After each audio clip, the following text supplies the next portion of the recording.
આજે હું લાઈવ થવાના બદલે કંઈક અલગ રેસીપીનો વિડીયો તમારી માટે લઈને આવી છું।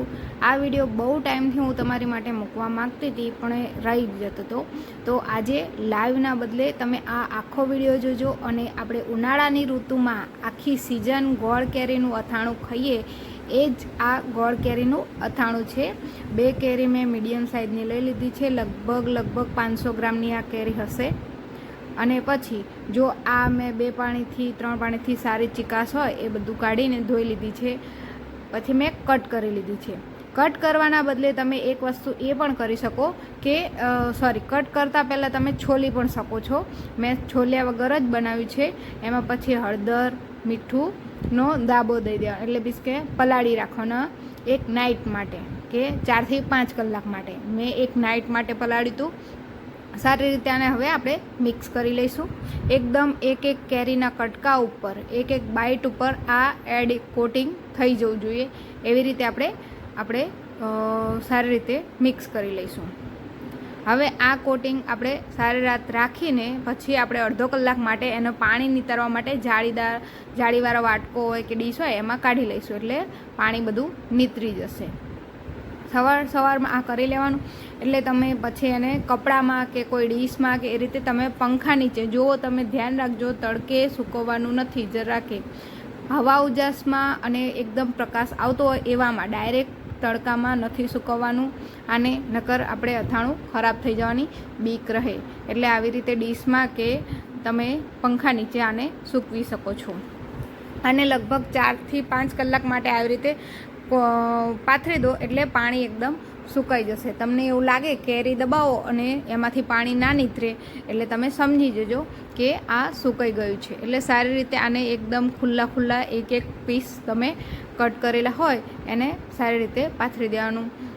આવી જ રીતે મારી ચેનલમાં અલગ અલગ વિડીયો જોતા હોય અને ટ્રીક શીખવી હોય તો મારી ચેનલને લાઇક શેર એન્ડ સબસ્ક્રાઈબ કરતા જજો, ભૂલતા નહીં। જો આપણા બધા જ એવા કટકા મેં સારી રીતે એક છૂટા તમે જોઈ શકો છો મેં પાથરી દીધા છે। બિલકુલ ભૂલ્યા વગર કોઈને અડીને નહીં પાથરવાના, થોડા અલગ રાખવાના જેથી કરીને તે સુકાઈ જાય। 4 થી 5 કલાક થઈ ગયા છે, એટલે આપણે હવે એક બાઉલ લઈ લેશું જેમાં આપણે અથાણું બનાવવાનું હોય। એમાં લગભગ 1 થી 1.5 ચમચી જેટલી મેં રાઈના કુરિયા અને એટલું જ પ્રમાણમાં સામે મેથીના કુરિયા બંનેને પાથરી દીધા છે। સારી રીતે આ રીતે ખુલ્લા પાથરી લેવાના, એટલે આપણે પછી એમાં આપણે ધાણા જીરું શેકેલું અને વરિયાળીનો ભૂક્કો અને થોડુંક હિંગ એડ કરી દઈશું। અડધી ચમચી જેટલી હિંગ એડ કરી દઈશું, 1 ચમચી જેટલી પણ તમે એડ કરી શકો છો। સારી રીતે આને મિક્સ નથી કરવાનું, આપણે આવી જ રીતે રાખવાનું છે। પછી તમે તીખાશ કેટલી જોઈએ છે એના ઉપર તમારે લાલ મરચું એડ કરવાનું છે તીખાશ પ્રમાણે। આમાં તમે કાશ્મીરી મરચું કલર માટે પણ એડ કરી શકો છો અને તમે જે રેગ્યુલર ઘરે ખાતા હોય એ મરચું પણ એડ કરી શકો છો। મેં લગભગ 1.5 થી 2 ચમચી જેટલું મરચું એડ કર્યું છે, તીખાશ પ્રમાણે એડ કરવાનું રહેશે। પછી આપણે હળદર પાવડર એડ કરી દઈશું, એ પણ લગભગ મેં 1 ચમચી જેટલો એડ કર્યો છે। મસાલા તમારે તમારા જે સ્વાદ હોય ઘરનો, જે તીખાશ કે એવું ખાતા હોય એ પ્રમાણે એડ કરવાના રહેશે।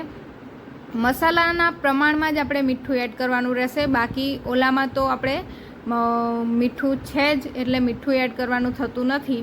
હવે આપણે ગરમ કરી નાખેલું છે, પહેલેથી તેલ મેં ગરમ કરવા મૂકી દીધું હતું, એનો વિડીયો લેવો રહી ગયો છે, એટલે ગરમ આપણે આમાં તેલ નાખી દઈશું। મેં આમાં તેલ એ નાખ્યું છે કે જે આપણે ઘરમાં જે આપણે ઘાણીનું તેલ જે ડબ્બાનું ખાતા હોય એ જ તેલનો મેં આમાં વઘાર કર્યો છે। બધા અલગ અલગ તેલનો વઘાર કરતા હોય છે, પણ મેં આમાં સિંગદાણાનું તેલ જે અમે ખાઈએ છીએ રેગ્યુલરમાં ઘરે એનો જ વઘાર કર્યો છે। જેવું ગરમ તેલ એડ કર્યું એવું જ મેં 2 થી 3 મિનિટ માટે મેં ઢાંકણું બંધ કરી દીધું, જેથી કરીને મસાલા બધા જ વઘારમાં શોષાઈ જાય, તેલ પણ થોડું ઠંડુ પડે એટલા માટે મેં બંધ કરી દીધું હતું। પછી સારી રીતે મિક્સ કરીને થોડી વાર એમને રહેવા દીધું। તેલ જ્યાં સુધી ઠંડુ ના થાય ત્યાં સુધી આને એડ નહીં કરવાના। જેવું તેલ ઠંડુ થઈ ગયું 10 મિનિટમાં, એટલે પછી મેં કેરીના કટકા એડ કરી દીધા। એને પણ હલકા હાથે એકદમ કોટિંગ કરીને હલાવી નાખવાનું। સારી રીતે આપણે હલાવી લઈશું। પહેલાં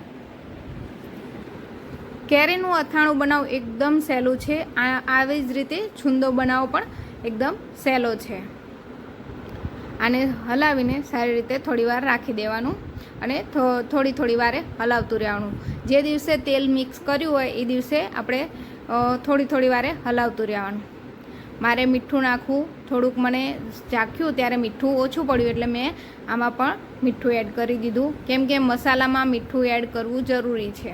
હવે 10થી 15 મિનિટ મેં એમને રહેવા દીધું. જ્યારે મસાલા અને કેરી મિક્સ થઈ જાય પછી એક મોટો વાટકા જેટલો, એટલે મીન્સ કે જેટલું સામે કેરી હતી એટલે કેરીનો ગોટલો ને એવું બધું નીકળી જાય. એના પછી આપણે જેટલી કેરી હોય એના સામે એટલો ગોળ લઈશું.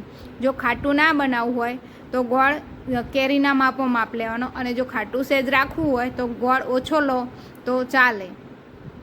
આવી જ રીતે પછી ગોળને મિક્સ કરી લેવાનો સારી રીતે અને રહેવા દેવાનું. 2-3 કલાકે હલાવતું રહેવાનું, જેથી કરીને ગોળ ઓગળે અને કેરીમાં ભળતો જાય. એટલે સારી રીતે અત્યારે તમને જો દેખાવમાં લાગતું હશે કે એકદમ કોરું થઈ ગયું છે, તેલને એવું કંઈ દેખાતું નથી, પણ તમે ધીમે ધીમે દિવસ જાય આને આપણે લગભગ 3થી 4 દિવસ માટે એવી રીતે રાખશું. તમે જુઓ તરત જ બીજા દિવસે કેટલો ફેર પડી ગયો છે, ગોળ ઓગળવા લાગ્યો છે અને તેલ છૂટું પડવા લાગ્યું છે. આવી જ રીતે 2થી 3 દિવસ રોજે રોજ હલાવ્યા કરવાનું. સારી રીતે ઉપર નીચે બધું જ એકદમ સરખું એક તાર થઈ જાય ત્યાં સુધી હલાવવાનું અને મિક્સ કરીને પાછું ફરીથી રહેવા દેવાનું. સારી રીતે આપણે હલાવવાથી કારણ એ વસ્તુ થશે કે તમે ને એક તાર થતું જશે. જો આ બીજા દિવસે પણ એવી જ રીતે થઈ ગયું છે કે તેલ અલગ થઈ ગયું છે અને આપણું અથાણું ગોળ આપણો ઓગળતો જાય છે, સાથે સાથે કેરી પણ ઓગળતી જાય છે. એવી જ રીતે વારાફરતી હલાવતું રહેવાનું. એ રીતે 3થી 4 દિવસ આપણે રાખીને પછી આ કાચની બરણીને ધોઈને સારી રીતે લૂછીને તડકામાં તપવી દેવાની. જરાક પણ ભીનાશ ના હોવી જોઈએ અને પછી